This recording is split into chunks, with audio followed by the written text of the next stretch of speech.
2 жасар қызының бойындай келіншек Раушан Төленқызы. Маған бұл оқиғаны 1983 жылы жазда Талдықорғандық құрбым Жанат Салқынбаева баяндағанды.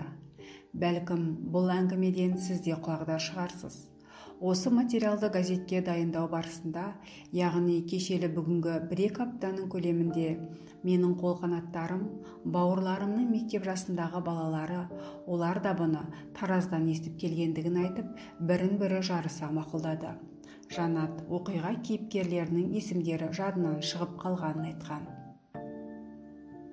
Өткен ғасырдың орта шенінде Мәскеудегі медицина институтын тәмамдаған ерлі-зайыпты 2 жас елге оралады. Туған жеріне келіп, шипагерлік қызметтеріне кірісті. Қазақы ортада өскен жігіт ел ішіндегі әдеп салтқа, жөн жоралғыға жетік. Орыс қолды келіншек Мәскеуде оқығанын мақтан көреме, әлде бары сол ма, ұлттық менталитеттен алшақтау. Күндердің күнінде күйеуі түс көреді. Құмдауыт, шөл дала екен дейді. Аспан айналып жерге түскендей аптап, дала қапырық, ыстық ауа бетіңді шарпиды, ыстық құм табанын қариды. Шетсіз шексіз айдалада күнге қарылып, жалғыз өзі келе жатқанда, ту алыстан сыңғыр-сыңғыр еткен қоңырау даусы естіліп, бара-бара сол үн жақындай түсті. Бір кездері қияннан кіре тартқан аттылы, түйелі керуен тізбегі көзге шалынды. Құмды өлкеде бір өзімде ойлаған жігіт таңырқап күнге қақталса да, өзіне қарай бет алып келе жатқан керуеннің жолын тоспаққа бекінді. Шұбатылған кірешілер айқындалып жақындай түсті. Аңдаса, керуеннің ең алдында сәлденің астына 2 ұшы өңіріне түскен орамал салған, көзі үлкен, қоңқақ мұрынды, қаба сақал, қара торы қария түйе мініп, теңселіп келе жатыр екен дейді. Тұрған орнында қалшиып қатып қалған бұның жанына жете бере, керуенді іркіп, түйені шөктіреді. Өзі түйеден түсіп, мұның қасына келді де, «Балам, тізеңді бүк» деп малдас құрып жанына отырғызды. «Балам, әйеліңнің құрсағында 4 айлық бала бар, қыз бала, атын Таңшолпан деп қой. 20 жылдан кейін келемін», деді де орнынан тұрып, түйесіне мініп керуенді қайта жолға салады. Осы кезде өзі де оянып кетеді.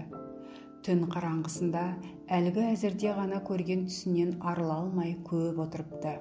Таң атқан соң келіншегіне, «Біздің қызымыз болады екен, түс көрдім. Түсімде құм ішінде бір қария маған қызыңның атын Таңшолпан қой» деді. Оған келіншегі сенбеді ме, әлде кім біледі? «Да ну тебе какое-то кальбитское имя, Таңшолпан», депті күйеуін кекетіп.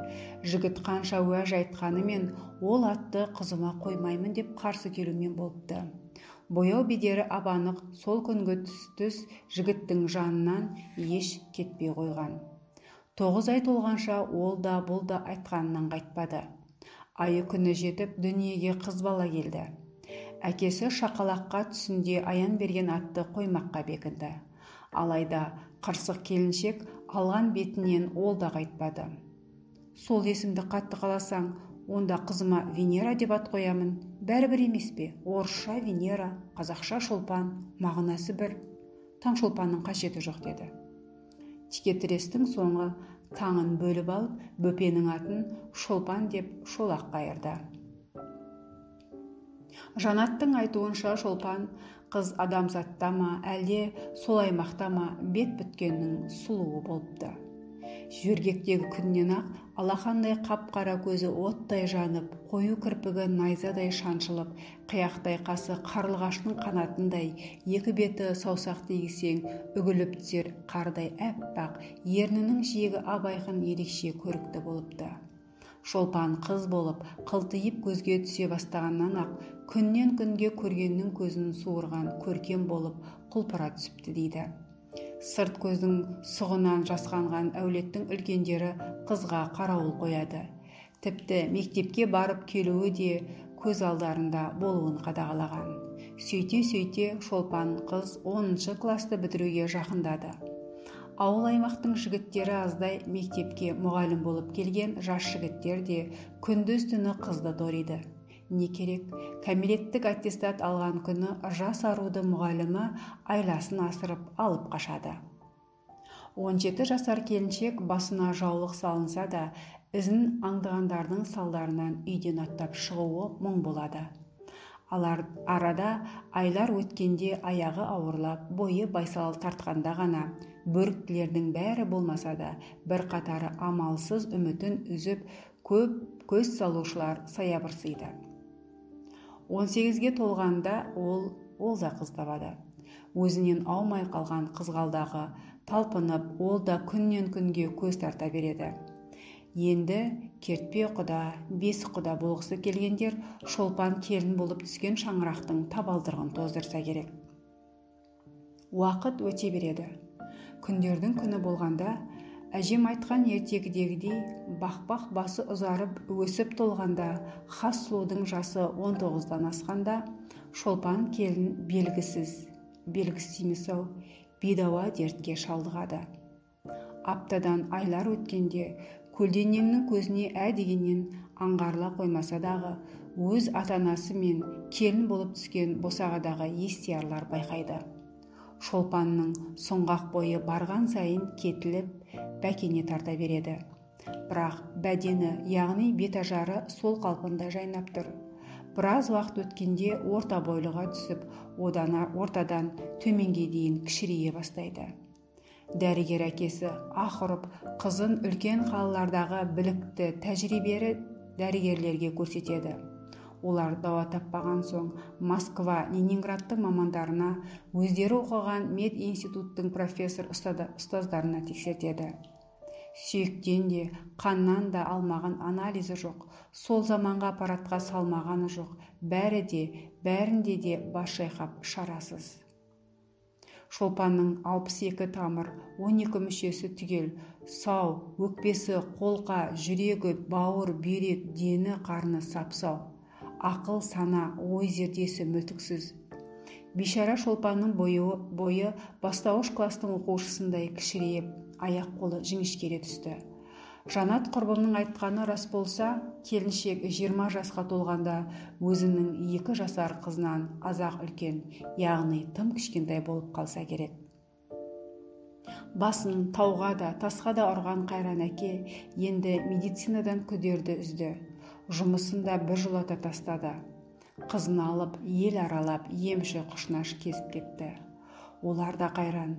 Ақыры біреуден біреу естіп, әлдекім бұған Ташкенттегі Алай базарында шоққа қыздырып, суға суарған қылышымен құран ашып, алдына келгендерге болжап айтатын бір әжей бар, соған барып көрші дейді құпиялап. Алысқа сапар шеккен әкесі мен қызы Алай базарын аралап әжейді тапты. Мән-жайға қаныққан қария суарылған қылышын Құран кітабына бойлатып жіберіп, қасиетті кітапты шалқасынан ашады. Үңіліп, әлде бір жазуды оқығандай болды. Сөйтті де шалт бұрылып: «Ей балам, осыдан 20 жыл бұрын қандай түс көріп едің?» деп сұрады. Шолпанның әкесі абдырап қалды. «Білмеймін, есімде жоқ». «Байғұс бала, есіңе түсір. Ыстық күн, ыстық құм, керуен, түйе мінген қария». Қыздың әкесі «ах» деді де аз отырып: «Апа, есіме түсті» деп басын шайқап сол сөзді қайталай берді. «Есіңе түссе айтшы, қария саған не деп еді?» «Әйелің 2 қабат, құрсағындағы қыз бала, атын Таңшолпан қой, 20 жылдан кейін келемін деген. Қарияның айтқанын неге орындамадың? Қызыңның атын Таңшолпан деп неге толық қоймадың?» Әйелім көнбеді. Тіпті Венера қоямын деп қарсыласты. Шолпан деп қоюға ғана әлім келді. Түсіңде көрген қария, сенің түпкі бабаң Арабтың атақты адамдарының бірі еді. Қатыныңды неге тыңдайсың? Түспен тайталаспау керек. Түс Алланың аяны. Түсіңде бабаң қойған бұл есімді неге азайтып кішірейттіңдер? 20-ға келген қызыңның қуышақтай ғана болып кішірейгені соның кесірінен. 20 жылдан кейін келем дегені айтқанын бұлжытпай орындасаң, балаңды адам айтқысыз бақыт пен дәулетке кенелтем дегені. Өзің түсіңде көрген керуен Таңшолпанның маңдайына бұйыруға тиісті қисапсыз қазына болатын. Бекер, бекер деп қасиетті Құранның бетін қайта жапты.